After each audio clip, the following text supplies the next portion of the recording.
अम्बेडकर 90 में आपका स्वागत है। नमस्कार दोस्तों, आगे आप वीडियो जरूर देखिए। और हाँ दोस्तों, अम्बेडकर 90 सच के साथ को ज़्यादा से ज़्यादा शेयर कीजिए और सब्सक्राइब कीजिए ताकि बहुजन समाज के लोगों तक ये वीडियो पहुँचे। नमस्कार दोस्तों। बाबा साहब की 22 प्रतिज्ञाओं पर रोक लगाएगी मोदी सरकार। मैं अम्बेडकरवादियों से ऐलान करता हूं कि खतरे की घंटी बज चुकी है। वैदिक हिंदू धर्म के प्रचारकों ने जो कहा है उसको बड़ी गंभीरता से लीजिए। बाबा साहेब के पोते प्रकाश अंबेडकर का हैरान कर देने वाला दावा। लेकिन जैसे ही गुजरात के चुनाव का नतीजा आता है, केंद्र सरकार, राज्य सरकार 22 प्रतिज्ञाओं पर पाबंदी लाने की चेष्टा नहीं करेगी तो असलियत में पाबंदी लाएगी, कानूनी कार्रवाई होगी। क्या मोदी सरकार बाबा साहेब डॉक्टर अंबेडकर की 22 प्रतिज्ञाओं को बैन करने जा रही है? ये सवाल इसलिए उठ रहा है क्योंकि खुद बाबा साहब डॉक्टर अंबेडकर के पोते प्रकाश अंबेडकर ने इस ओर इशारा किया है। प्रकाश अंबेडकर ने एक वीडियो जारी कर कहा कि मोदी सरकार गुजरात चुनाव के बाद बाबा साहब डॉक्टर अंबेडकर की उन 22 प्रतिज्ञाओं को बैन कर सकती है जो उन्होंने 14 अक्टूबर 1956 को नागपुर में बौद्ध धर्म की दीक्षा लेते वक्त ली थी। प्रकाश अंबेडकर ने 5 अक्टूबर को दिल्ली में हुए धम्म दीक्षा कार्यक्रम में दिल्ली के मंत्री राजेंद्र पाल गौतम को लेकर खड़े किए गए विवाद का जिक्र करते हुए कहा कि वैदिक हिंदू धर्म के लोग 22 प्रतिज्ञाओं पर पाबंदी लगाना चाहते हैं। दिल्ली में कुछ दिन पहले धम्म दीक्षा समारोह आयोजित किया गया था और जहां बाबा साहब ने जो 22 प्रतिज्ञा का पठन हुआ और जो दीक्षित होना चाहते थे उन्होंने एक दूसरे को आश्वासित किया कि हम अपनी जिंदगी इस 22 प्रतिज्ञा के मुताबिक इसके बाद जिएंगे।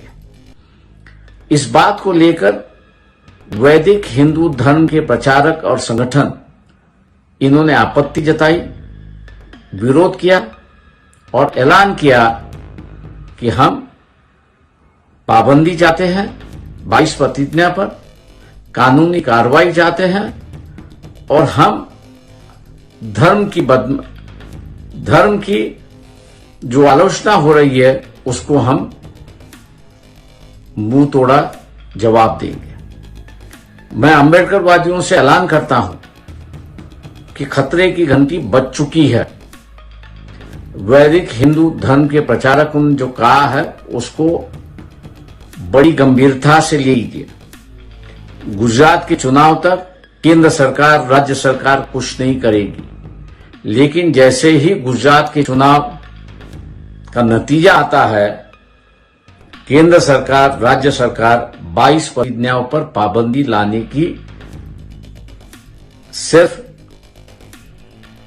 चेष्टा नहीं करेगी तो असलियत में पाबंदी लाएगी, कानूनी कार्रवाई होगी और बाबा साहब की एक तरफ की इज्जत की जिंदगी का रास्ता जो बताया था उसको खत्म करने के बाद यहां पे शुरुआत होगी।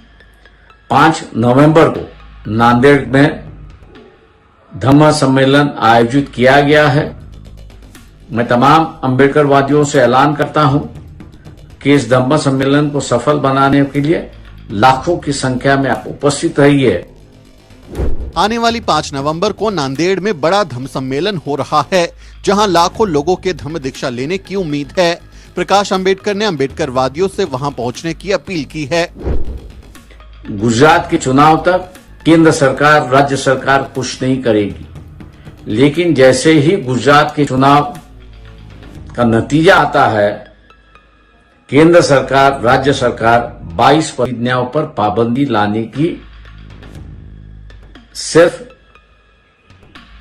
चेष्टा नहीं करेगी तो असलियत में पाबंदी लाएगी, कानूनी कार्रवाई होगी और बाबा साहब की एक तरफ की इज्जत की जिंदगी का रास्ता जो बताया था उसको खत्म करने के बाद यहां पे शुरुआत होगी। 5 नवंबर को नांदेड़ में धम्म सम्मेलन आयोजित किया गया है।